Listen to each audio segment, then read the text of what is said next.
Hello, welcome to the video. In today's video we're going to be fitting these Alpines into the 86. I've already got the Alpine head unit, so these should go nicely with the head unit. I've done a lot of research and it turns out the thing you want to be looking out for on speakers is your RMS, and this is quite good on these Alpines. They are quite a good range. Right, so I've got the speakers now anyway, I've got some foam. All I need to do is 3D print off some speaker housings for the 86. Right, so I'm just going to quickly run through that on the computer now. It'll only take a couple of seconds. Alright, so this is the boring bit, so I'm just going to skim through it quite quick so you're not like overly bored. I just want to shout out TRS84 on Thingiverse. That's who I downloaded this design off. If you want a speaker, 3D printed speaker door design, you can go on Tinkercad and download his design. It's right here.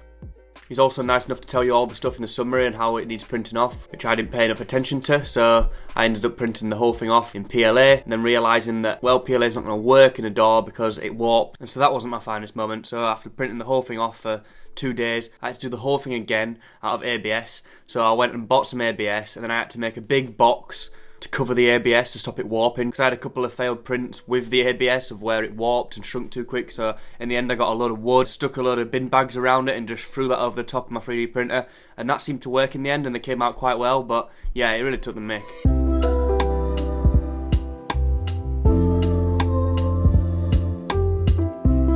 Right, so these came out quite well, to be honest. Jake actually kicked this one here and broke it. But other than that, well, they expanded, you see, and it did. This one started to do the same. When they expanded when they were drying, or the opposite, contracted, they kind of split slightly, and I was just going to solder the edge, and that's why I got the solder out now on the banana rack. I'm literally just going to solder down the edge there, just to kind of heat it up again, and then that should be as solid as a rock then, and so should this one. All that is a rain guard anyway, it's nothing structural, whereas the actual structural bit is this bit here. Really easy to print off, to be honest, once I'd kind of sussed out ABS, which I've never used before. Anyway, so let's get the speakers out and see how they fit.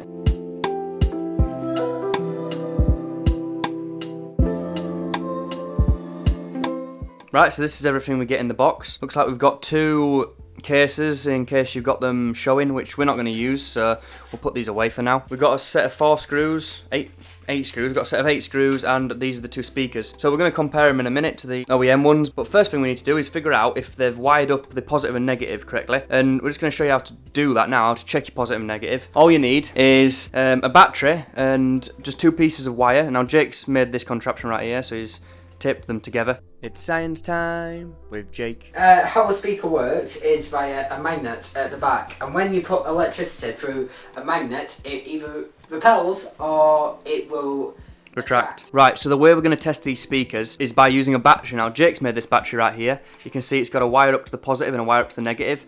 And all we're going to do to test that these speakers are wired the correct way around, which on the Alpines, the thicker one is usually the positive and the thinner one is the negative, is we're going to connect the positive end to what we think is the positive, the negative end to what we think is the negative. And if it's wired up correctly, the speaker will push out. And if we've got it the wrong way around, it will suck in. Now the reason that this is useful is because we can also do it to the OEM speakers, and then that way we'll find out which is positive and negative on the OEM, so that when we're connecting ours, we're connecting them the correct way around. Anyway, we're going to get Jake to show you how to do it now.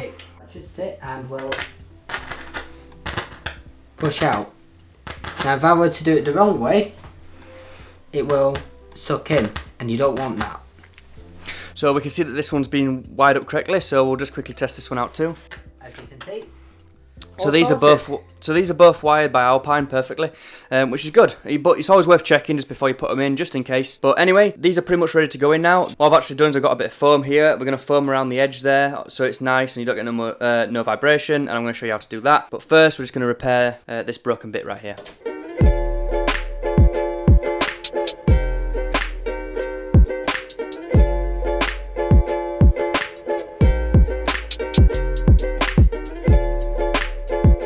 Right, so I'm not the best at welding, but as you can see I've kind of run a bead all the way along there and it's attached now. Soldering it does a really good job. So anyway, now these are all nicely welded up. Let's go to the car, get the OEM ones out, and then so we know where to solder a hole for the clip. So let's go and do that now. Right, so let's make a start getting this door off. All you're going to really need is just some good old screwdriver kit. This is just like an old one I've always had for like years.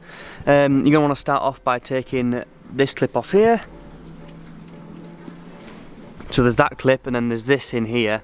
And all you're going to want to do with this is just, and then you've got access to that screw there. So we're going to remove this, you just pull it out like that, and then this can stay safe down there. Right, so we're going to remove this now. The best way to do it is from the bottom. Right, so it pops off from the bottom and then it makes its way, you just slowly and steadily make your way up. There you go. and that just slides out. And there's 2 screws to get in here. So that's them 2 off, so now the whole door is loose.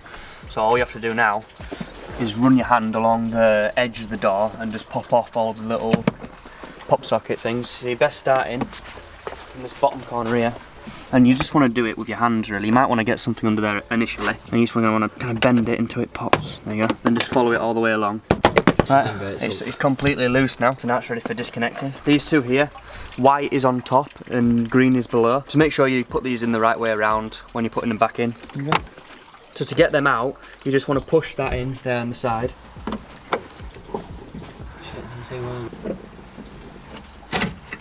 Right, so me and Jake have already done this now and marked it up with a plus and a minus. All we need to do now is just unsolder that, pull this out, and then solder it in to here and just put a bit of hot glue on it, and then this speaker will be ready to go into the car. Right, so now we've got this piece out right here. All we're going to do is get the new speaker and so just burn a little hole in it and just basically push that directly into the new speaker, and then we've basically got an OEM plus speaker. Right, so I burnt a hole through there now, so that's just going to go in there like that, pretty much, just force it in. And then the connector will connect up to that. I'm just going to hot glue this down for now. So as you can see, I've soldered that now in there, and that's the clip, so the clip's fine, that's all dried, so now it's just literally all clipped in and soldered in. Right, so that's working. I've connected that correctly. Right, so all I managed to get is a washer, a coupler and a screw, and then just this screw head here, so it should go in just fine.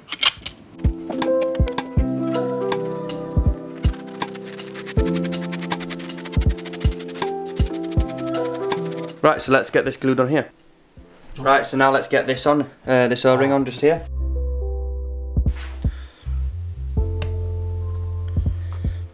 Right, so that looks pretty good, to be honest. That's come out quite well. So it's all screwed in now, it's solid as a rock. It's got the water protector, it's all soldered in nicely. Yeah. Right, so that's mint, so that's that working now. So now what I'm going to do is just put a thin layer of the same stuff on the around here, I think. Right, so let's have a look at this. I've done the foam around the top, which is quite nice, and then you can see I've screwed it all down there, so it's as solid as a rock. Underneath, I've done another layer of foam. I've got the wiring all wired up nicely, and that's wired up with the plug that I've just kind of hot glued on there. It should fit perfectly, to be honest, so let's give it a go.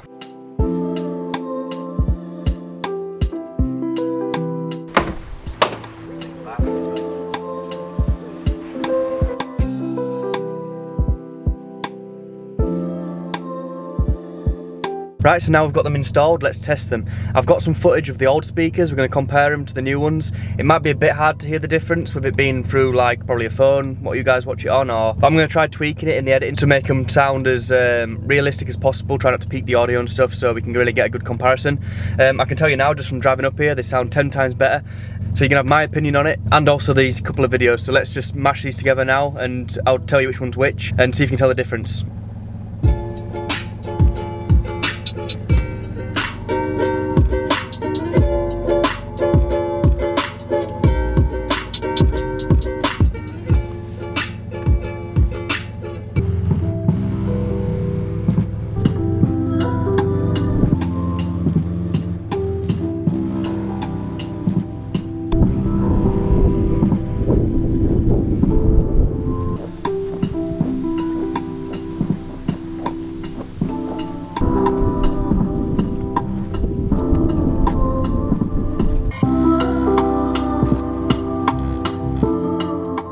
Right, so I don't know if the audio picked that up, but I'll tell you what, that sounds incredible. As soon as you turn it above 10 on the old ones, it used to be crispy and horrible and there was no bass or anything. And on the new Alpines, there's a massive difference. You can turn them all the way up to like 30 if you want to, it's definitely loud. I was not expecting them to sound anywhere near as good as they do. Definitely recommend them. The bass on them is pretty good, to be honest. If I wanted more bass, I'd probably just get a sub anyway. I'm not too bothered about doing that though, so I'm happy with these. But now the car sounds great, looks great and everything, so. But it really, I needed these upgraded because of the, when I got the exhaust, it's pretty loud. I need to compensate that with some good speakers so I can actually hear my music. Anyway, that's pretty much going to be it for the video. I really recommend them. They were a pretty easy mod to do. I tried to make it look quite good and do it in such a way that I'd want it, you know, doing like that when I do little mods and stuff. Yeah, all in all, I'm pretty happy with how they've turned out. They sound incredible, so that's great. Anyway, hope you guys enjoyed the video.